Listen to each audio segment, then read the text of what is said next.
تو یہ جمہوریت کا راگ الاپنا بند کریں. آپ میں اور کسی ڈکٹیٹر میں کوئی فرق نہیں ہے، آپ کی سوچ وہی ہے. میں پہلے بھی اپنی ویڈیوز میں بات کر چکا ہوں کہ یہاں پنجاب میں اور خیبر پختونخوا میں پیپلز پارٹی جو اپنا سافٹ امیج پیش کرتی ہے یا کوشش کرتی ہے سافٹ امیج پیش کرنے کی، سندھ میں صورتحال اس سے بالکل مختلف ہے. سندھ میں ان کی ڈکٹیٹرشپ ہے، اور سندھ کے جو پاکستان تحریک انصاف یا دیگر لوگ جو سیاسی طور پر ایک علیحدہ نظریہ ہے جن کا یا مخالفت ہے جن سے سیاسی پاکستان پیپلز پارٹی کی، ان کے ساتھ جو سلوک کیا جاتا ہے وہ بھی کوئی بہت زیادہ مختلف نہیں ہے اس سلوک سے جو ڈکٹیٹرز کرتے ہیں اپنے اقتدار کو چیلنج کرنے والے لوگوں کے ساتھ. حلیم عادل شیخ صاحب کے ساتھ کیا ہو رہا ہے وہ سب کے سامنے ہے. علی امین گنڈا پور ایک شخص خیبر پختونخوا میں بیٹھا ہے، سندھ کے 10 اضلاع میں اس کے خلاف مقدمات درج کر دیے جاتے ہیں. تو آپ میں اور کسی ڈکٹیٹر میں کوئی فرق نہیں ہے. آپ سیاست کے بادشاہ نہیں ہیں، آپ مفاہمت کے بادشاہ بھی نہیں ہیں، آپ منافقت کے بادشاہ یقیناً ہیں. اس کے ساتھ ساتھ ناظرین اب بلیک میلنگ شروع کر دی گئی ہے. اور وہ بلیک میلنگ کیا ہے؟ کیونکہ اس وقت پاکستان میں سوائے تحریک انصاف کے عملاً اور کوئی اپوزیشن کی جماعت ہے نہیں. پاکستان تحریک انصاف کے ساتھ جو کچھ کیا جا رہا ہے گزشتہ سال یعنی 25 مئی کو یہ سلسلہ شروع ہوا، 25 مئی سے لے کر اب تک خصوصاً 9 مئی کا واقعہ جو تھا اس سے ایک موقع مل گیا ان اداروں کو، ان لوگوں کو پاکستان تحریک انصاف کے خلاف کارروائیاں کرنے کا، جو یہ جن کی کوشش اور خواہش یہی تھی شروع سے کہ پاکستان تحریک انصاف جو ہے اس کو کسی طریقے سے ختم کیا جا سکے.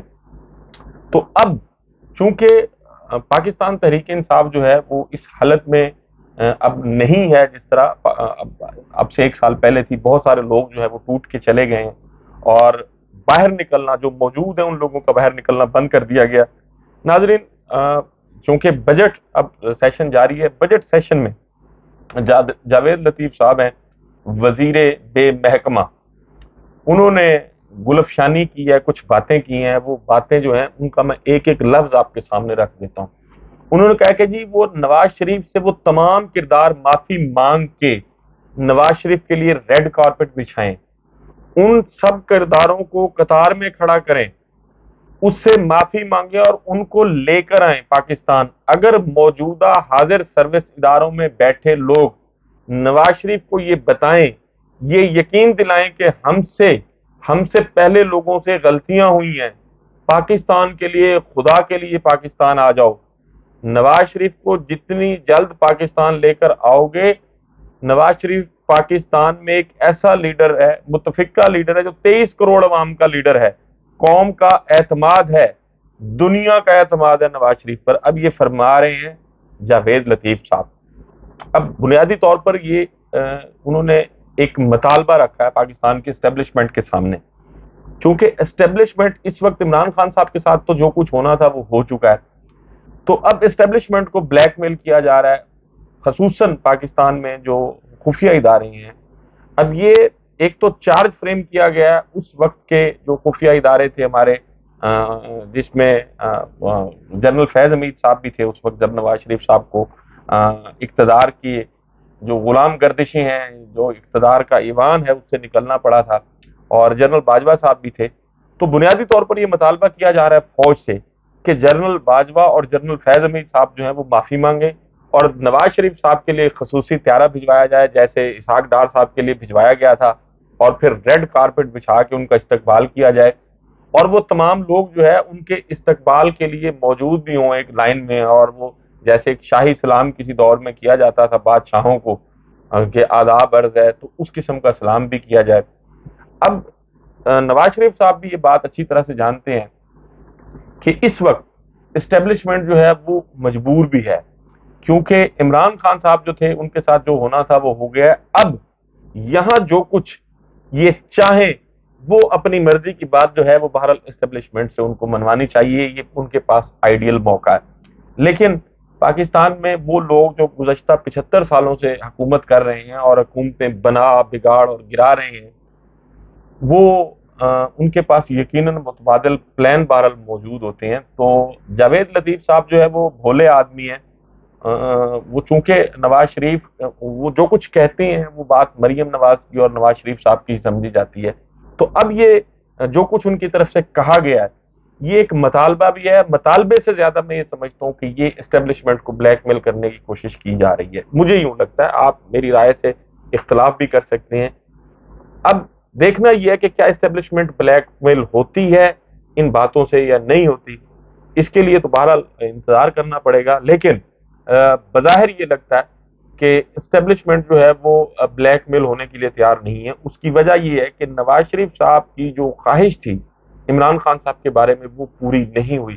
ان کی مس انڈرسٹینڈنگ کی ایک وجہ یہ بھی ہے کہ جو سلوک وہ چاہتے تھے کہ عمران خان صاحب کے ساتھ ہو, وہ سلوک عمران خان صاحب کے ساتھ ہو نہیں سکا. اس حوالے سے وہ تھوڑے سے نالاں بھی ہیں, ناراض بھی ہیں. اسی لیے جاوید لطیف صاحب جو ہے وہ کبھی پریس کانفرنس کے ذریعے یہ گفتگو کرتے ہیں, کبھی بجٹ سیشن میں یہ گفتگو کرتے ہیں. اس کے ساتھ ساتھ ناظرین, خواجہ آصف صاحب ہیں ہمارے وزیر دفاع, انہوں نے ایک بڑا میں سمجھتا ہوں کہ غیر اخلاقی اور غیر ضروری سٹیٹمنٹ دی ہے سیشن میں. انہوں نے کہا کہ جی جو باہر بیٹھے ہوئے انگریزی بولنے والے لوگ ہیں وہ کہتے ہیں کہ جی ہم ریمیٹنسز بند کر دیں گے. ریمیٹنس تو خلیجی ممالک والے بھیجتے ہیں, کوئی کینیڈا میں بیٹھا ہے, کوئی امریکہ میں بیٹھا ہے. یہ تو شیم لیس لوگ ہیں, لاشیں دفن کرنے کے لیے آتے ہیں اور پھر واپس چلے جاتے ہیں. خواجہ صاحب چلیں, یہ لاشیں دفن کرنے کے لیے آ تو جاتے ہیں, کچھ لوگ تو ایسے بھی ہیں اور آپ کے لیڈر ہیں جو لاشیں دفن کرنے کے لیے بھی نہیں آتے, ماں کو پارسل کر کے بھیج دیتے ہیں. محترمہ کلثوم نواز صاحبہ, اللہ تعالیٰ انہیں غریق رحمت کرے, بڑی اچھی خاتون تھیں اور میں ان کی مطلب درجات کی بلندی کے لیے دعاگو بھی ہوں. ان کے بیٹے نہیں آئے تھے, ان کی میت کو پارسل کر دیا گیا تھا.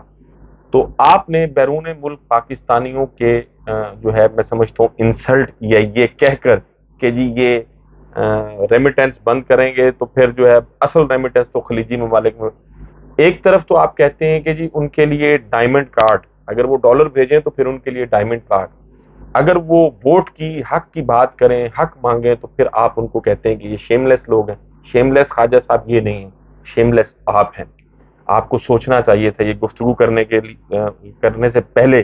جو کچھ آپ نے کہا یہ انتہائی قابل اعتراض ہے. کوئی بھی حکومت ہو, جو لوگ پاکستان سے باہر ہیں وہ پاکستان کے لیے آپ سے مجھ سے زیادہ فکر مند ہوتے ہیں. وہ اپنا خون پسینہ بہا کر اپنی کمائی جو ہے وہ پاکستان بھجواتے ہیں, اور آپ ان کو آگے سے کہتے ہیں کہ شیم لیس لوگ ہیں. آپ کو سوچنا چاہیے تھا, آپ کو اپنی یہ اسٹیٹمنٹ واپس لینی چاہیے, اور پاکستان سے باہر جتنے بھی لوگوں کی دل آزاری ہوئی ہے آپ کو ان سے معذرت بھی کرنی چاہیے.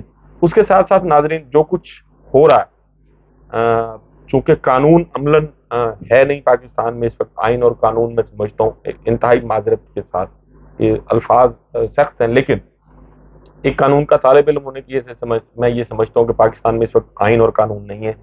خیبر پختونخوا اور پنجاب میں جو نگران حکومتیں بیٹھی ہیں یہ بالکل غیر آئینی ہیں, ان کا ہر قدم جو ہے وہ غیر آئینی ہے. تو یہ جو کچھ ہو رہا ہے, وکلا تنظیمیں جو ہیں وہ بھی بہرحال اس پر معترض ہیں. جو تحریک انصاف کے خلاف کارروائیاں کی گئی ہیں, بہت سے وکلا کو بھی گرفتار کیا گیا.